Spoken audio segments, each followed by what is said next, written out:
Sige, heto ang isang nakakatawang kwento. Isang araw, si Juan ay nagpunta sa grocery store. Habang namimili siya, may nakita siyang isang malaking lata ng pineapple juice na may nakasulat, "Instant juice, just add water." Napaisip si Juan at sabay sabi, "Aba, ang galing naman!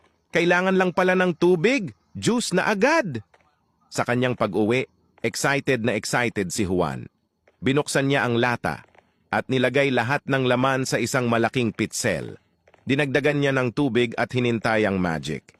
Ilang oras na ang lumipas, walang nangyayaring kakaiba. Nainip si Juan at binasa muli ang label ng lata.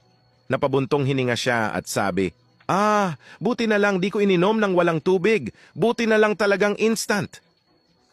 Tawa ng tawa ang kanyang nanay sa tabi at sinabing, "Anak, pineapple chunks lang pala yung laman niyan.